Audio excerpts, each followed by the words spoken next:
So this has been going around on TikTok with Andrew Callaghan talking to somebody from NPR. I forget the girl's name, but I've heard her voice on NPR radio. I watch it every once in a while. That's how I know I'm better than you. And like we gotta watch it now before Andrew Callaghan gets canceled. So I'm curious about it. Let's get this one going. NPR every day. So that's great to be here. Well, now hopefully we get you to listen. I would. But it is a big deal to go from getting drunk with people to say that they slept with their cousins, Yeah. to doing a film on Yeah. one of the most important Hey, we've all been there. in American history. So January this 6th. audience laughed their butts off. I think she's talking about January 6th. I've seen people compare it to like 9/11, and I'm like, come on.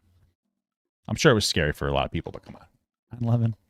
Relax. I just feel like maybe you're being a little bit. Maybe you're not correct. Maybe it was not quite that bad. And then that provoked another question, which is, okay, so you're saying that I did this for sheer, pull somebody in, for the clicks, for the eyes. Are you exploiting them? No, well, I mean, first of all, both of them already Exploiting them. I feel like I mean it's a decent question, I guess, based on where we are in the landscape.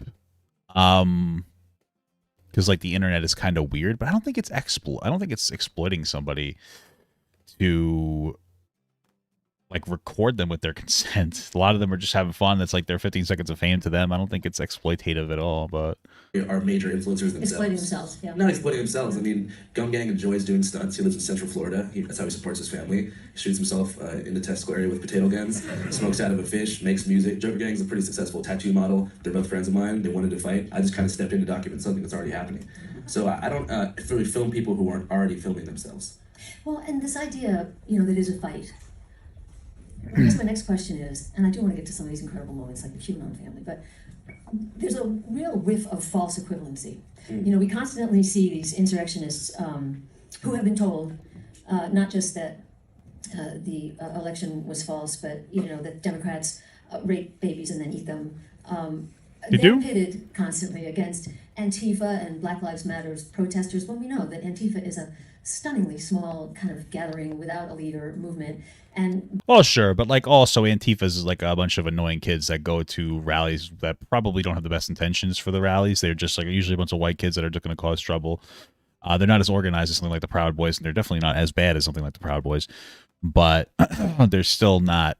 They're not great, but the Black Lives Matters protests, by every study, were 93% peaceful. And so you're setting up this. Sure. I think it's important to keep in mind, though. So the study was at like 93. I think the study was like 93% of Black Lives Matter rallies were peaceful, but it didn't take into account for the size of those rallies. And I'm not saying that there were a lot of violent rallies. What I'm saying is that you have to keep in mind that like we don't know if that's like 93%, but if we made it so like the rally was 100 people or more, maybe it's only 30%. I don't really know, but I'm going to guarantee that the bigger the rally, probably the higher chance that it was going to be less peaceful. But I don't know like that necessarily matters. Everybody has the right to protest. Violent protests are obviously bad, and different groups go there to exacerbate tensions differently. And I do think that Antifa probably used BLM issues as a reason to cause riots and to like be violent in the name of social justice. And I do think that the Proud Boys went there they were looking for fights. They're looking for, I think that they're looking for fights. I think people are going to these and using BLM riots as like an excuse. You got the Antifa's like, I can't wait for somebody to fuck with me so I can hit them in the name of Black lives. And like the Proud Boys are like, I can't wait for somebody to spit on a building so I can knock them out. A lot of people are trying to live their most incredible, like this is my moment, my Hail Mary moment. This is my moment of glory. Woo! Like people are like sitting there thinking about it. They're waiting for somebody to give them an excuse. It's obviously very problematic. I think both groups probably do that. But obviously the Proud Boys is obviously worse. And I know that's where the tension was, on the streets. But is that kind of a false equivalence? It's not what the movie's about. The movie's not the movie's not about far left versus far right at all. It feels that way. It's not. What is it about? What is it about? I mean, it's definitely a part of it. I don't think that's what the whole movie was about, but it was definitely a pretty big part of it. The media was also a part of it, like an issue with the media, I think was one of his points. Well, first of all, it's about media echo chambers. How people got radicalized and forced into tight digital echo chambers before the Capitol riot. But yeah, it's true. And Like that Q family was crazy. Those like that fucking family that was like the white family that were like obsessed with Q. And then when Q's predictions didn't come true, though, they're like, "Wow, I feel disappointed and let down." It was an insane moment. There's also a lot in that movie because I watched it. I watched it. I think it's called This Place Sucks, where they talk about Alex Jones, and Alex Jones basically says flat out that his audience is dumb and they like dumb things. Like he insults his audience flat out. You should watch the movie on HBO. And like nobody cares. It was incredible. It's interesting that he Noah was so super up, chatted open about it. $1.99. What's up, Noah? Papa, can we see the cheeks clap? Incredible. Thank you. There's not much really Antifa featured in here. There's some centrist protesters. There's some anarchists featured, but it's not really about that. And yeah. Well, What part made you feel that way? just that I kept seeing it, you know, Antifa and The Proud Boys, yeah. alt-right, you know, colliding into each other when we just know Antifa in particular is so tiny. It's interesting because she's like refused to say Proud Boys, which I understand because it just gives them more international attention. It was actually part of the documentary. Is like when they got referenced, I think by Donald Trump and other, or like on CNN, they would get a huge like boost in their financial state. What was my favorite part of the movie? Probably the end where the one guy's like, let me wait for the alert to go off. But this takes so long for it to acknowledge it. Yeah, I'll just answer the question. Anyway, my favorite part of the movie was... Blaine F. super chatted $1.99. What was your favorite part of the movie? It was definitely around the end where there was a guy going around calling everybody in the government a pedophile. He was like a kind of like a Q guy, like a conspiracy theorist, and then it turned out he was a convicted pedophile. So he like molested like a 9-year-old boy. So that was my favorite. That was incredible. Like I wish it never happened to that kid, but it was a hell of a gotcha moment.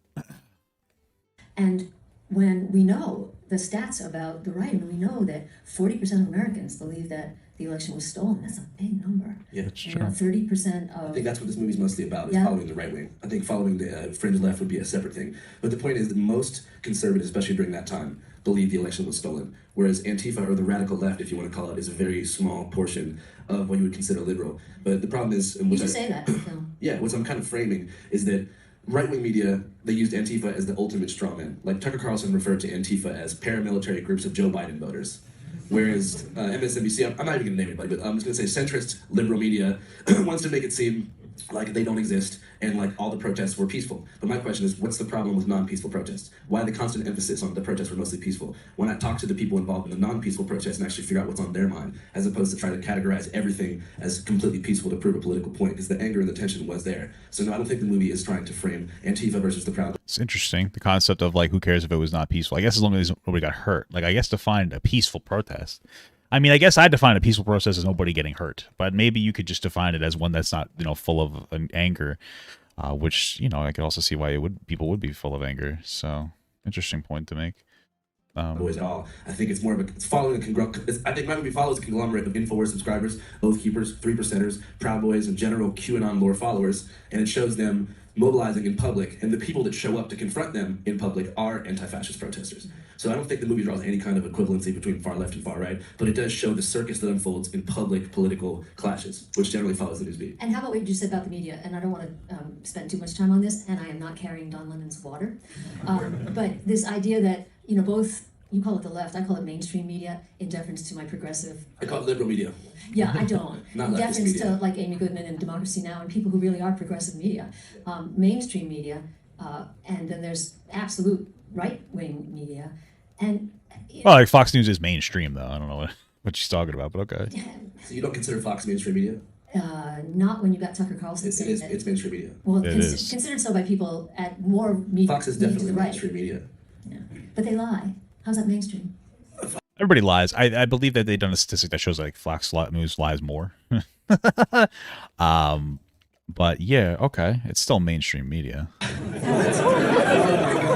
mean, I might be old school, Cynthia, but if I lie on NPR, knowingly lie on NPR, I like It's not about truth versus lies. It's about punditry versus reporting. So if you turn on any mainstream media news, first of all, mainstream media is cable news. So that includes Fox and includes the other ones you said. And if you turn it on, it's pretty much 24 hours a day, not reporters, but pundits yelling at each other and talking heads. They're basically engineered to piss off the viewer, and they organize that sort of verbal sparring all the time. True. I mean, I see. I don't know if it's intentionally designed to piss off the viewer, or maybe it is now. They realize that like, oh, if you piss people off a lot and you get them to yelling at each other, it's gonna make for some incredible news. You know. Do you know though that first of all, I apologize because I said they lie, and you know I have a lot of respect for some Fox reporters. I'm talking about the nighttime pundits. Nighttime. Right, the evening pundits.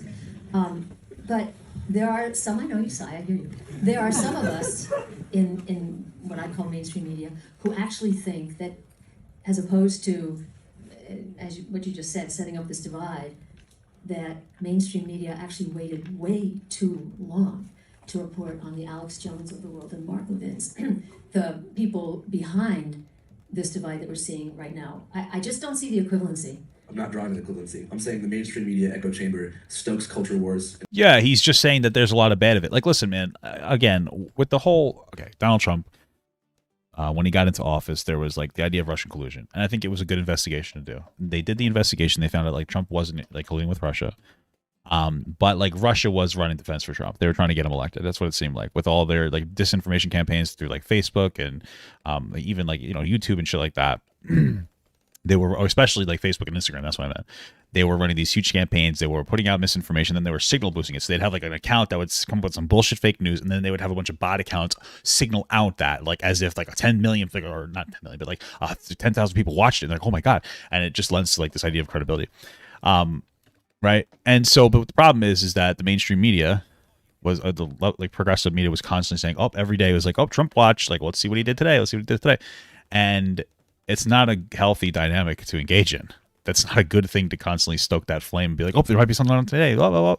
You know, you're just constantly pushing it. And then all of a sudden it came out that there was no Russian collusion. And now you look kind of silly. And now people lose trust in the media. So. And fears and division to sell ads to their sponsors because they're corporate backed. It's just how it works. Okay. I'm sure you can turn on TV right now and you can see they're all doing the same thing. Yeah. I mean, what's more valid is obviously I have opinions about that, but yeah.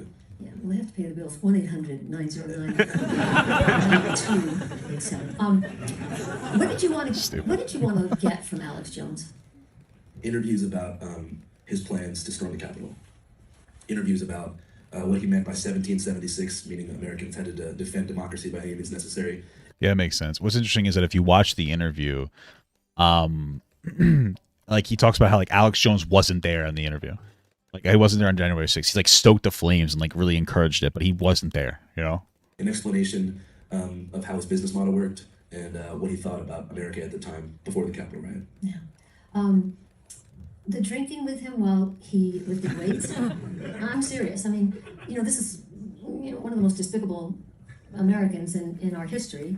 How do you think the Sandy Hook parents would feel about drinking with him? Is that what you're asking me? Yes. Well, the lawyer. That's an interesting question. I mean, listen, man, I don't know. I guess it was entertaining. I mean, he didn't run defense for the guy. Mark Banks, who represented most of the Sandy Hook families, loved the scene. He told me that he thought the film was great. Why did you Oh, okay. Well, there you go. Really pointed, negative question that you was asking. Yeah, maybe it is. But It is. You can take that. No, it's just sort of like accusatory. It's putting me in like a bad vibe.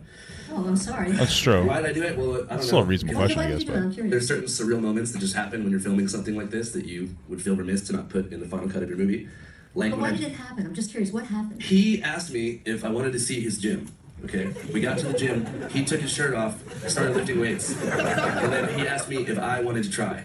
So I don't know if that's in accordance with the traditional standard and No, I pillars think of that's really journalism. interesting. But I was just like, sure, I'll do it. okay.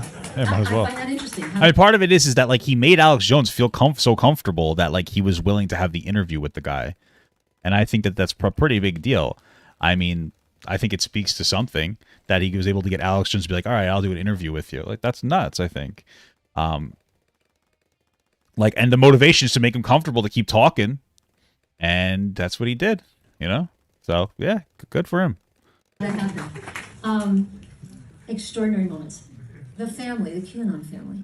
Did you meet them there in that first scene? Did you meet them Yep. at the protest? What you saw was me first meeting them. And then how? So what happened? How did you? That is a very rare interview. Yeah. How did you speak to them at home? What happened? I mean, I feel like when you talk to people and just keep an open mind and really let people speak and ask them why they're there and what's on their mind, these doors kind of open. So I was there, and I'd never seen someone so young at a rally like this, particularly holding a megaphone and being encouraged by his father to yell about, the Clinton blackmail pedophile rings or whatever. So I basically just got the dad's number, went to their house, and interviewed the kids. This young man, he's rattling off QAnon conspiracy theories like they're baseball stats. What are you thinking when that's happening? What do you mean? I mean, as you said, you never heard something like that. Definitely, it's concerning, for sure. Makes me worry about the future of the family and how many other kids are in that same boat. It makes me hope that parents who feel that way don't homeschool their kids and allow their kids to be exposed to a diversity of ideas.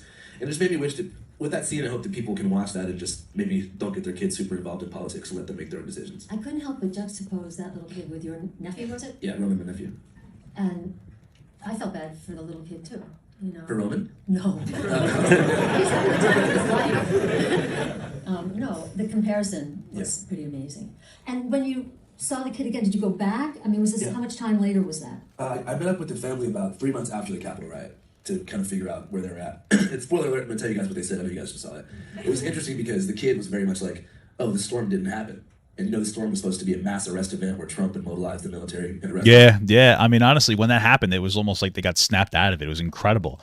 I remember watching it, and he contrasted this like white QAnon family that was like really involved in these conspiracy theories with like the black kids in the area, where like one of the young the kids, their cousin was shot and they died, and it was like it's interesting that the perspective of the impoverished like black kids here is that like they just want to survive and nobody really gives a shit about their real problems. But then you have people in QAnon who are so obsessed with conspiracy theories because the rest of their lives are relatively complete. And it was like, damn, man, it's like true. It seems like a lot of the people engaged in these conspiracies are living like, well, privileged lives, man. Like they're just, you know what I mean? Like I feel bad because you get pushed down a pipeline and the media has a lot to do with it, but there's very real issues going on in the world, Members of the deep state, like Clinton, Soros, all that. I think when that didn't happen, it let a lot of people down, and especially for grown adults in the movement, it really hurt their pride. It made them feel like they had been duped and had, followed this rabbit hole toward nothing. And a lot of people said the storm was the friends that we met along the way. That's what some of them said to me. But the kid was more logical, and he was like, I feel like they just lied to us because none of the predictions of the Q universe ended up fulfilling themselves. So the kid basically explained to me that he felt like they manipulated his dad the entire way. And it was just sad to see. Sad, but it's also the kid was like the smartest, most clear-eyed. It was like a child. Bro, it's terrible. There was a point where they were talking about, it's like, yeah, I wish we had friends, but we haven't been able to go to school because the parents pulled them out of school just so that they can believe in like the obsessive QAnon stuff. It was crazy. It really was. Seeing what seems like a lot of other people couldn't see. Yeah. That's good reporting. Thank you so much. Yeah. Well, so far, like the TikTok clips make it seem like she's much more like rude than she actually is. She's being like pretty nice here. It's not that big of a deal. People like make it seem like she was being like a real stinker.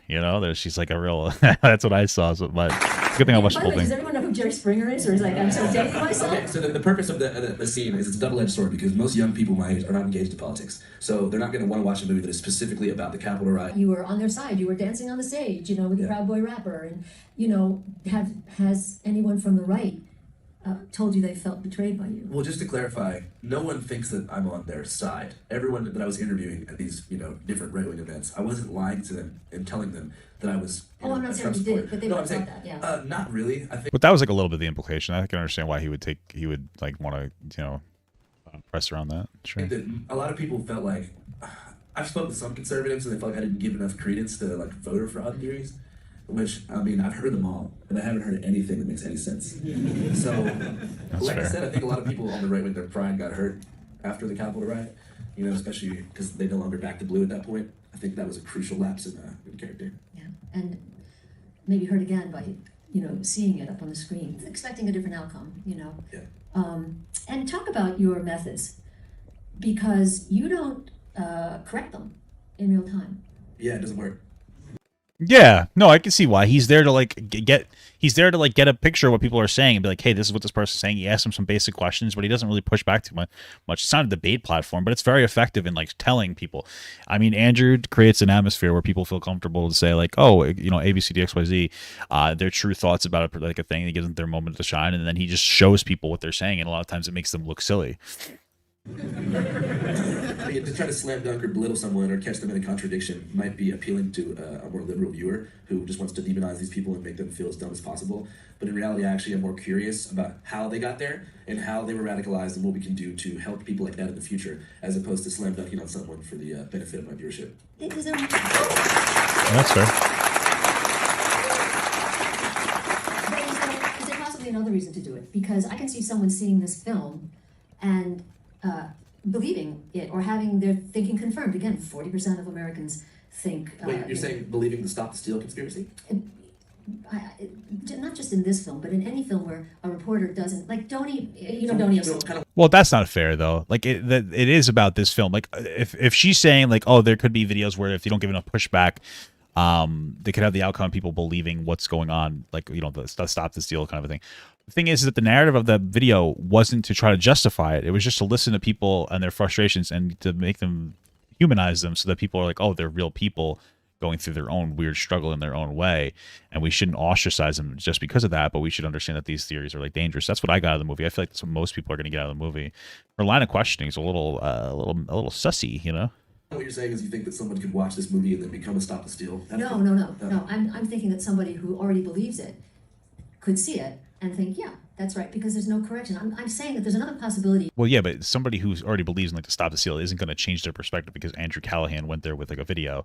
Like it's putting a little too much responsibility on him. I think he acted perfectly fine. He did a good job. So For another reason for a correction, which isn't to demean someone. I've already told you. I mean, some of these people break my heart. It's not about demeaning them. It's about just in the moment correcting it. Donnie O'Sullivan, CNN, who spends a lot of time with right-wingers, I think is a really nice way of saying, that's not true. And how do they feel about that organization? But they were going to feel the same. No, I'm saying they scream fake news every time they see a CNN group. But they were going to feel the same, but at least he has corrected the record. I'm just curious about your method. Yeah, this doesn't really work to get to the core of what of what someone is saying and why they're feeling that way. There is, I'm sure, a purpose for fact checkers, and but I don't have this. Well, yeah, they're very important, but like I don't see misinformation in Andrew Callaghan. I don't think he's reinforcing anybody's belief that like these things are real. I don't think that she's really on the mark on that one. I guess I kind of see where she's coming from, but that's with me at all times, and I'm more curious about canvassing like broader radicalization strokes. Yeah, and you say, I'm hearing you. You've thought this through. You spend a lot of time, if I'm correct, before you actually roll. You actually talk to people and spend a lot of time. And I'm hearing you say in some reading that I've done that you have a lot of imitators now who maybe aren't taking the same care you do. What's going on? What does that mean? Imitators that don't take the same care as he does? Like people who copy his content? I mean, because I don't know what she means by that. Only because there's a lot of on the street content that like does what Andrew does, but like he's not necessarily the first. I mean, it's not really his. I mean, what can he really do about them maybe not acting perfectly? Who? I heard you, or maybe read in one of the articles that you say there's like 30 people who show up with your style, or what they think is your style, but you object to what they're doing. I don't know when I said that, but I don't want to like talk down anybody. Oh, really? Because what you said in this article, and I don't know if it was the San Francisco Chronicle or The Stranger, I found pretty disturbing, which is that there were people going out thinking they were doing what you were doing. Oh, okay. So I'm not referring to my political coverage. I'm saying a lot of people cloned my early like quarter confessions era, like man on the street Zoom coverage, and it's kind of taken over TikTok in the recent months. So the internet's now oversaturated with man on the street coverage at college parties and campuses with crash zooms and stuff like that. So I feel like the man on the street interview's been definitely overused. For sure. And that they're tricking people. Oh yeah. Yeah, for sure. But I'm saying. Yeah, no, for sure. Like I mean, the man on the street thing. I say it all the time. It can really be very disingenuous because a lot of times people will go out, and of course there's going to be a level of that happening in Andrew Callahan's video. A lot of people are going out and they're looking for a particular thing to show people, and that can have some negative implications depending on what it is that you're looking to try to, show people as to what you want to, what you want to show people as to what the truth is. It's like when the manosphere people go out and they find like the dumbest women to say the dumbest things about like men, and they're like, see, all women are just like this, and it's like, yeah, that's what we're talking about. Like these dishonest people who will do like crazy shit like that. It can happen. I just don't think that Andrew Callaghan was really doing that. I think he was just showing the side of like Q people, but in a way that like doesn't consider them bad people. Kind of humanizes them almost. I don't really see too many people doing political reporting like I do. Right. Okay. So you just meant. Yeah.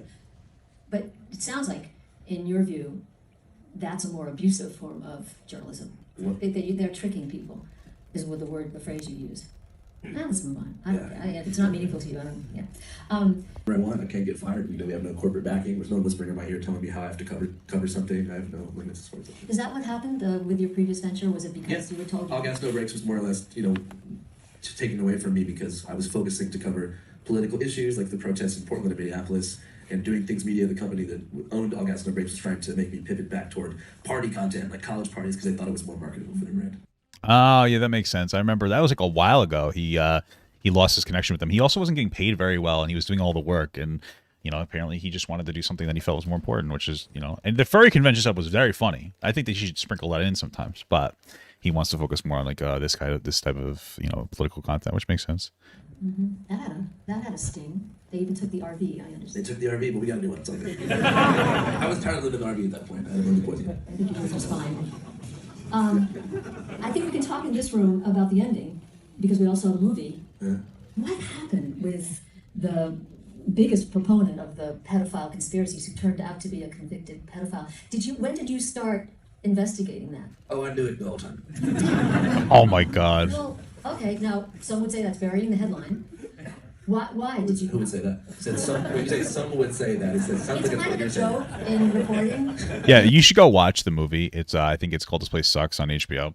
But there's this guy throughout the whole movie who's like this really big conspiracy theorist, how everybody's a pedophile and he's pushing against all these people and he's going crazy. And at one point, Andrew sits down with him at the end and he's like, you call everybody. He shows like a bunch of pictures like Oprah Winfrey. And he's like, yeah, that's a pedophile. Jonah Hill, that's a pedophile. And then Jonah Hill, I don't know why. And then he's like, here's your arrest record. You molested a 9-year-old boy. And he's like, that's all fake. And if you listen, he drops earlier that it was a conspiracy before even any of that happened. The guy's like, yeah, you start speaking against these guys. Something I'm paraphrasing, but you start speaking against these guys. And then all of a sudden you wake up with a 9-year-old in your bed. And it's like, wait, what? And they try to frame you. And I'm like, wait, what? That's very suspicious. You know what I mean?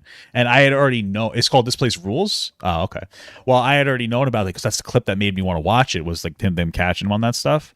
And I'm like, oh, well, we're going to save this for later. You know what I mean? Yeah. Is it called This Place Rules? Jonah Hill's the producer of the film. Is that what it is? That makes shut fucking Jonah Hill. That's incredible. That's funny. No, it's kind of like, God, you buried the headline. Why did you wait, 10 minutes to tell me that? Some would say it's best to like save the best for last. You know what I mean? Because, Sure, like, true. If I told you at the beginning that this guy was a convicted pedophile, you'd be like, oh, I don't want to listen to what he's saying. And then at the very end, it's all about the projection theme too that we try to talk about at the very end. Yeah. That's again stunning. How did you find? Yeah, and I mean that. How did you find that out? Were you Yeah, researching because he was such a small channel, and they I think it seems like they kind of sought him out specifically. What was going through his head, man? I feel like that's got to be like, I'd be so nervous. I'd be so weird to fucking do that. It's crazy. You were talking to, or? Yeah, Evan Gilbert Katz, who does a lot of our research and like pre-planning, he found this guy because he had been really into his videos for a long time, and he was posting on BitChute like 15 times a day. What's he called again? Net Forth Truth USA, something like that. Oh, The Inglorious Patriot is his name. And yeah, this dude would be exposing 15 deep state pedophiles a day. You know, it'd be like 9 p.m. He's like, new one, Eminem exposed. Like Eminem lyrics backwards and being like, you hear that? I said kid over and over. But yeah, That's Evan fucking Gilbert nuts. seemed like the right guy to talk to.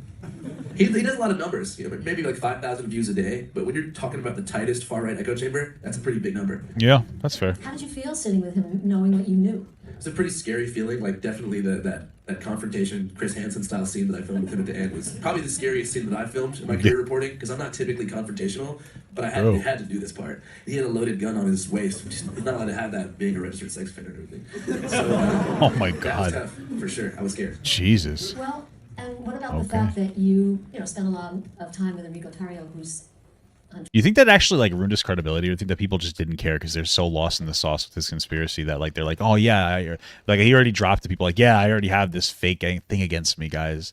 It's already fake. You're not hearing anything new. I wonder what his perspective was. What did he tell his fans afterwards? Somebody go watch the guy and tell me. Don't do that. Don't watch the guy. I'm kidding. I don't even remember his name. We're gonna pretend it doesn't exist. on trial now for seditious conspiracy. What about it? How does that feel? Well, and what about the fact that you spent a lot of time with Enrico Tarrio, who's on trial now for seditious conspiracy? What about it? How does that feel? Good. I mean, yeah, it's good. As a journalist, it feels good to get interviews with important people. It should. Yeah.